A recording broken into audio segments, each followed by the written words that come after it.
So,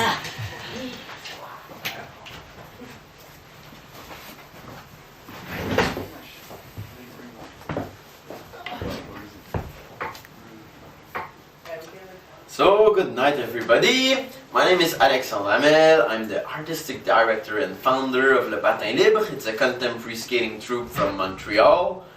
Welcome to the CineForum, and thanks to Reg for welcoming this weird ice show at the CineForum.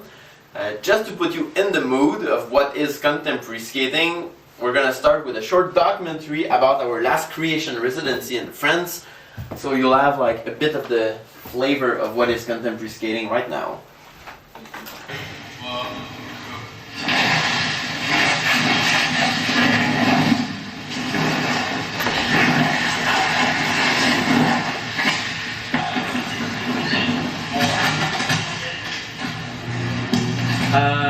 Pourquoi on a décidé d'encourager le patin libre? Parce que le patinage a besoin à l'heure actuelle de découvrir une nouvelle ère, et parce que c'est quelque chose qui est totalement différent, c'est très novateur et attends, je trouve pas mon mot, impulsif, tu sais, c'est réactif. Et puis c'est sans commune mesure, il n'y a pas du tout de rapprochement avec le patinage existant, le patinage actuel. Enfin, voilà, c'est ça. On est tous du monde du patinage traditionnel, donc on a été formés dans le show business, dans le divertissement populaire surtout. Donc les débuts de la troupe se sont faits un peu avec cette attitude-là, malgré le désir de faire de la nouveauté. Et maintenant, après 5 ans d'évolution, ben, on en est à réfléchir sur notre médium, à le purifier.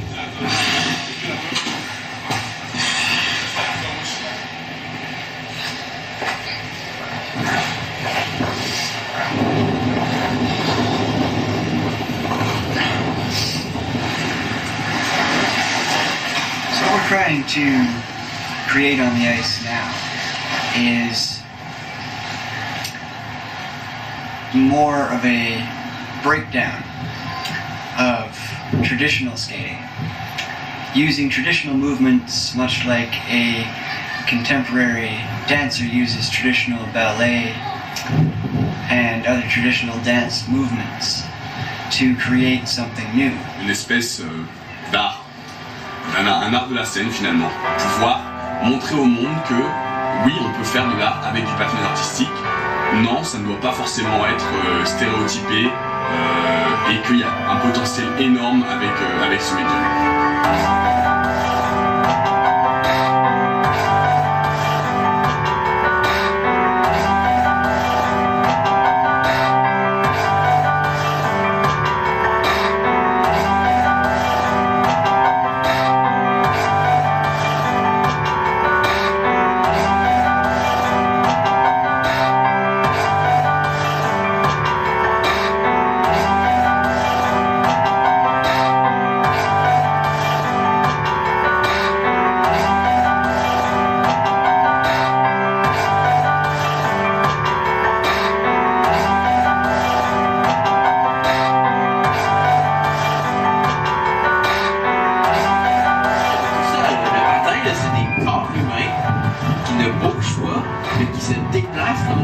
C'est absolument passionnant, et puis c'est là-dessus que se base nos nouvelles créations.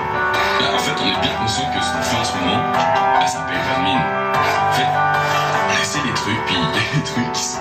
c'est vraiment pas bon. Mais en fait, c'est pas ça l'important. L'important, c'est qu'on est les premiers patineurs à prendre des mois à temps plein pour transformer notre médium en un art contemporain. Puis dans quelques mois, on va regrouper toutes nos trouvailles, puis on va créer un nouveau spectacle. Et là, vous allez assister à une petite révolution.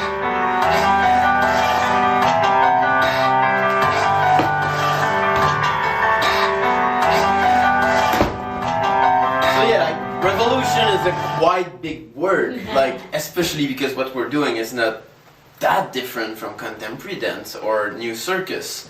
But if you compare what we're doing to where we're from, you'll understand a little bit more what we feel like.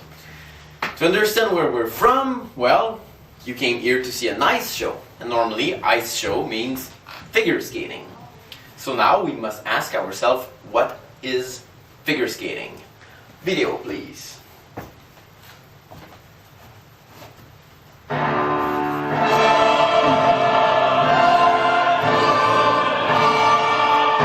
skating is an athletic discipline.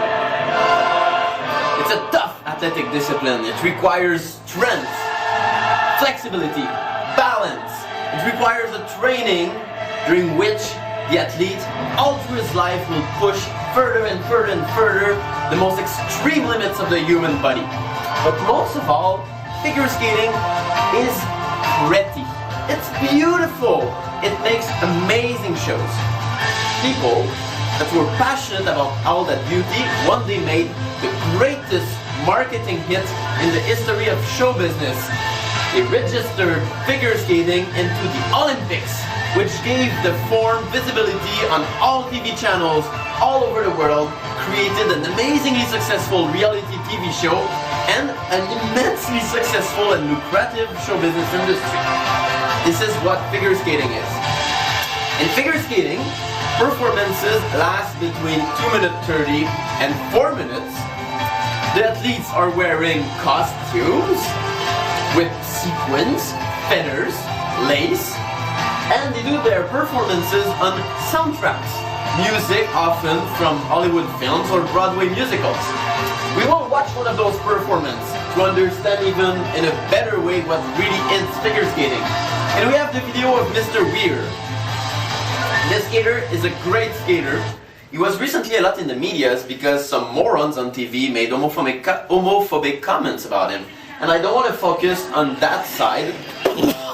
One of the great things about figure skating is that homosexual people can express themselves really well through that medium, and within the small world of figure skating, they're very well accepted, and that diversity is awesome.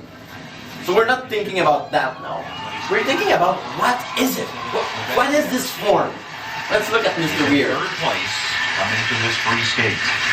And he has been training so hard, and yet today he has been visibly nervous. He knows his entire career is on the line right now.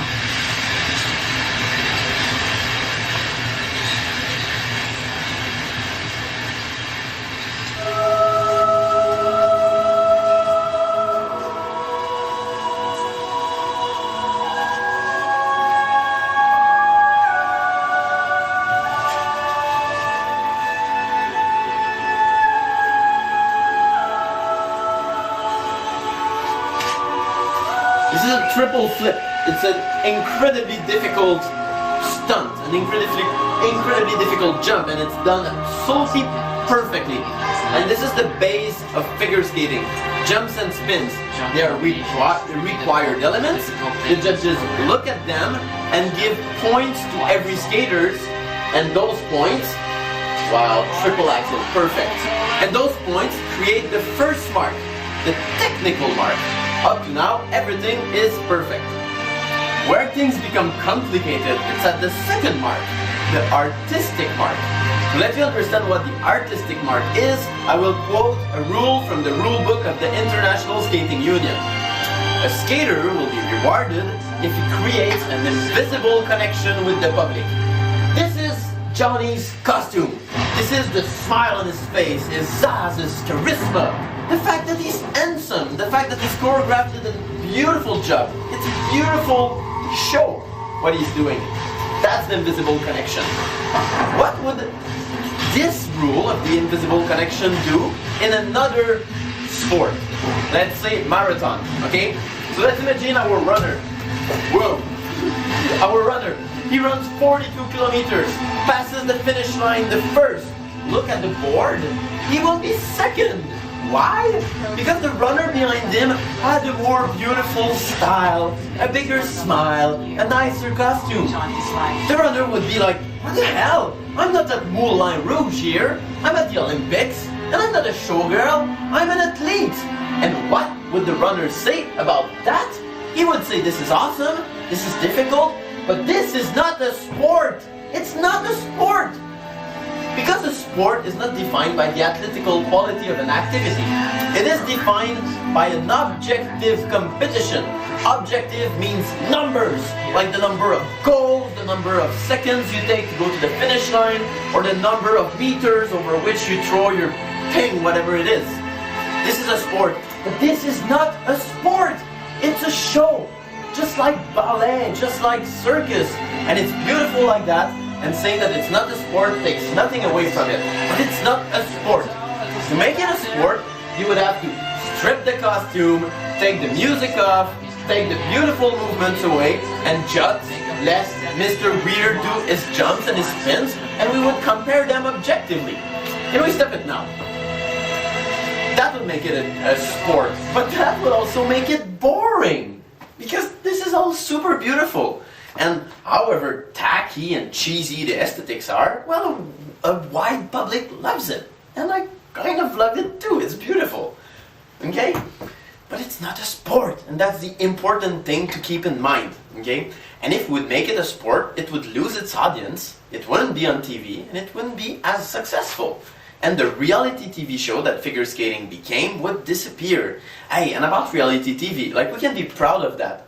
Because I studied in cinema and documentaries and stuff, and I was in a course of journalism and audiovisual, and the teacher asked who invented reality TV. So people said, oh, it's New Zealand with Big Brother, it's the Americans with Survivor, and the teacher said, no, it's CBC with the broadcasting of figure skating, which came way before all that. And it's the perfect structure of a reality TV show where somebody that's out of the public becomes a big star and lives incredible things, and there's bad ones and good ones, the judges are mean, and this whole thing. Figure skating is a show and a reality TV show, and let's face it, it's like that. It's just like that. And everybody in the world of figure skating wants to go to that reality TV show. But most skaters will never reach that reality TV show. Some of them, the smarter ones, will finish it at 15. The dumber ones, like me, will keep going until 20. And then they will realize that no, they don't want to go through a third knee surgery in order to train 6 hours a day. Or they will realize that it's stupid to ask their parents to remortgage the house for a third time in order to pay for their $60 an hour figure skating lessons. Or they will simply want to discover real life. That's how it works. So, those people, they will stop the amateur competition that we just saw and go into the world of professional figure skating. To discover what is professional figure skating, we will look at the pitch of the best professional figure skating troupe in the world. They're world famous, they do the best figure skating shows in the world. They're called Holiday on Ice, and let's see an excerpt of Tropicana.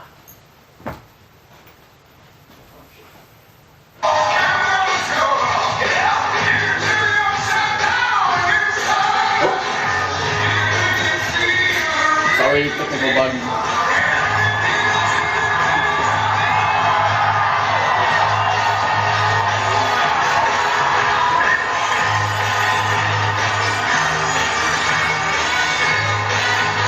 You can just re-click 05 double 2 times.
This is it.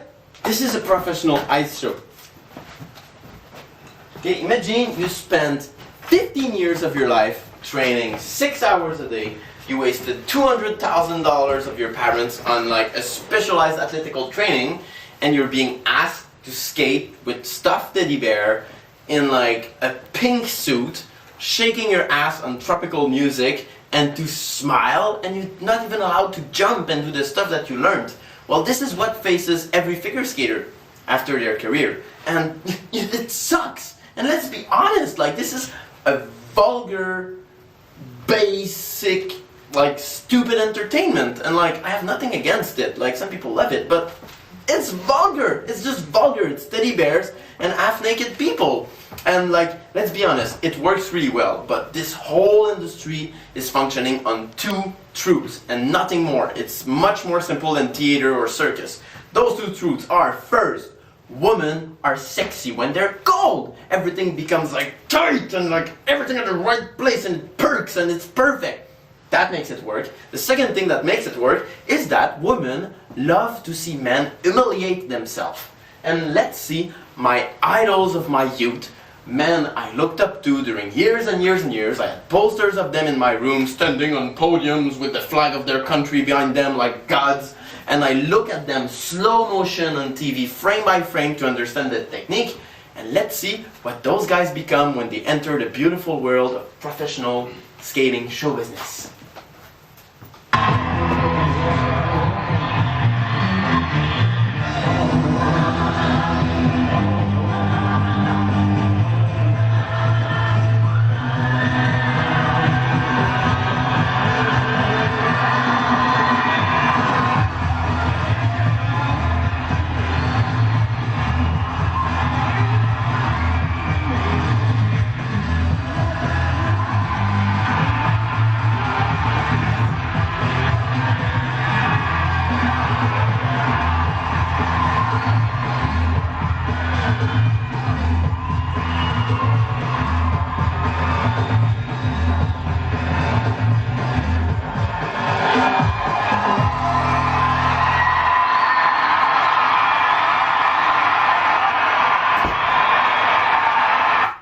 All Olympic champions. The climax of their number is that they're holding their cowboy hat with their penis. It's like Olympic champions become Chippendale in the on-ice show business. Imagine like if a little boy would see Wayne Gretzky shaking its ass in front of thousands of lustful suburban housewives screaming like monkeys. Like, it's tough, it's really tough to live through that as a figure skater, but that's it. That's figure skating's show business. So this is that context that gave birth to what we're doing. So how we decided to do something different. I was on tour with Disney on Ice because I didn't want to be part of that, and I thought that doing shows for kids was less vulgar than doing that bullcrap for adults. Because in Disney on Ice, at least, you just give life to like North American mythology, and it's not vulgar, it's nice stories, and it felt kind of okay to do it. So I was with Disney on Ice. Even though I'm a super kick-ass skater, I was in the chorus because Disney is really nice to its employees and it rewards faithful long-term work. So even though you're the best skater in the troupe, the first year you'll be a chorus skater. Even though like the guy that has the lead role doesn't know how to jump. Anyway, so I was there and my role was the ass of the whale.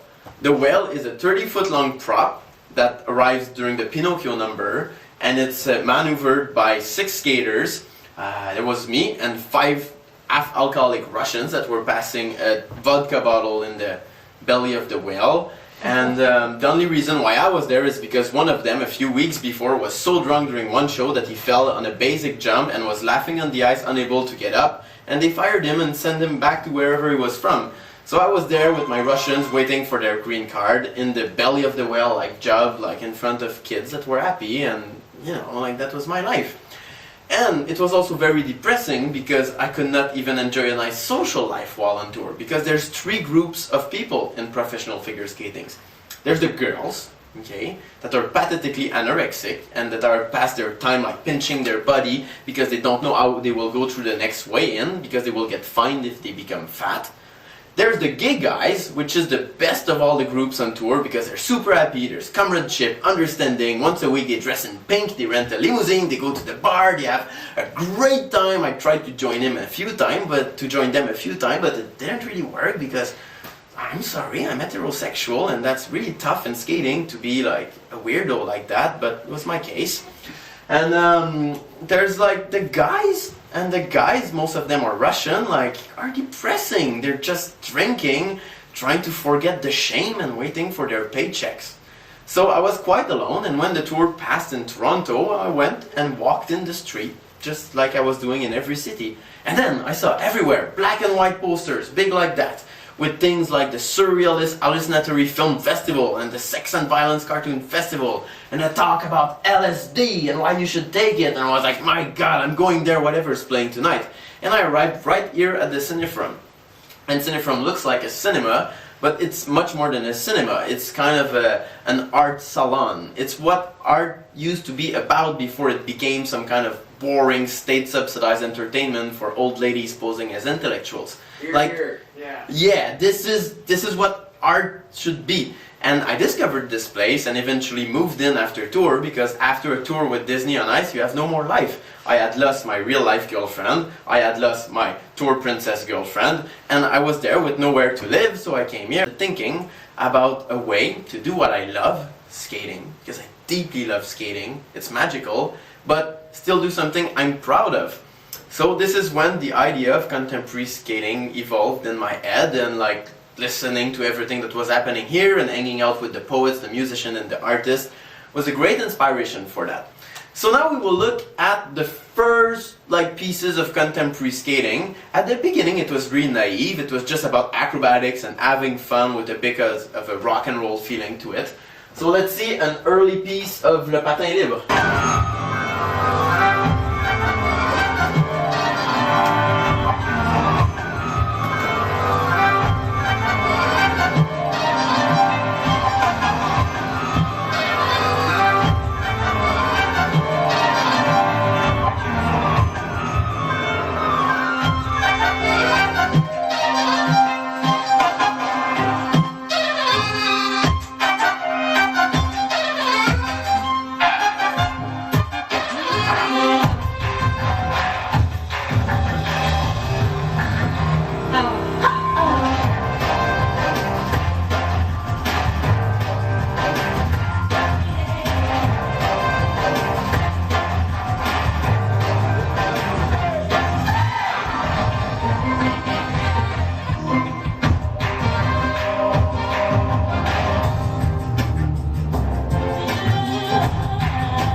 So it started like that, shedding the sequins and skating on whatever music we wanted, and girls being allowed to be beautiful in whatever way, and on whatever way they want, and not only by being pretty sparkly sticks.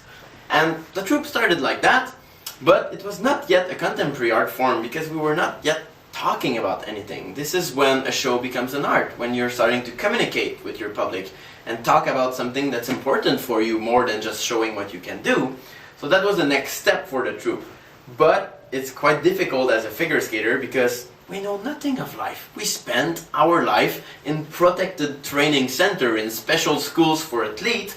Like we were like limousine to ice rinks, brought back home, and like surrounded into a magic world where only training is important. So we don't know life. So the first thing we talked about was skating itself. So let's see one of the first more achieved number of contemporary skating according to me. Je suis infirmière à l'hôpital Louis H. Lafontaine. Je suis en charge d'un programme spécial qui vise la réadaptation sociale d'anciens patineurs artistiques, ou comme ils aiment bien s'appeler, patineurs de fantaisie. Donc,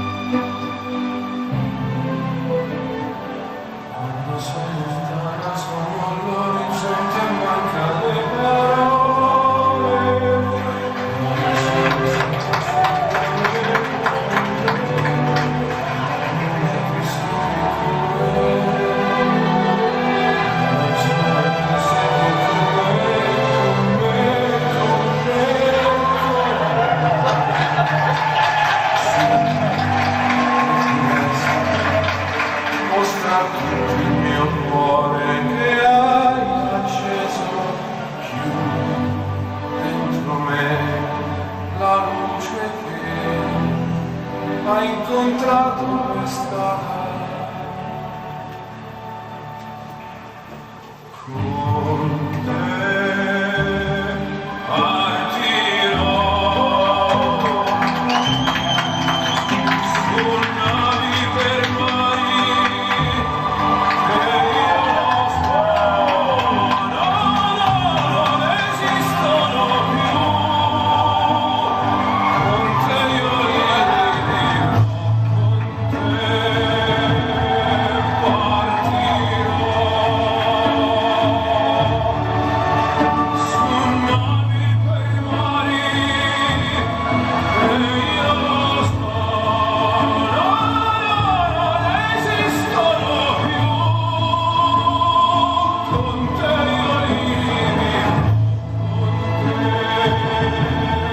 partirò.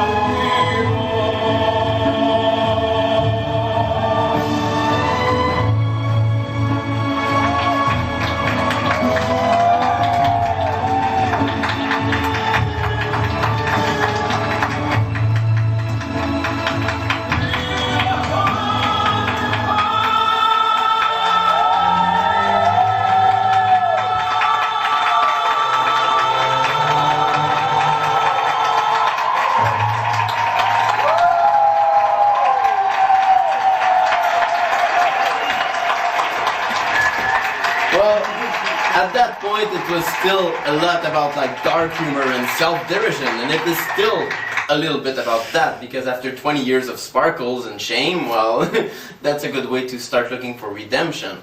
Now what we're doing is kind of exploring what it is to glide. It's trying to find in a modern way what it is to do art on skates, and that's what you're going to see tonight. But there's still lots of that dark humor in what we do. And I'm really sorry, I'm a sarcastic bastard, I'm like that, but I could be much worse. In fact, there's a study in the 80s that showed that a big percentage of the serial killers were dressed up as little girls by their mom. Well, this is how my mom dressed me up when I was a kid. So you can be happy that all I'm doing now is skating. So let's go at the rink now and have fun.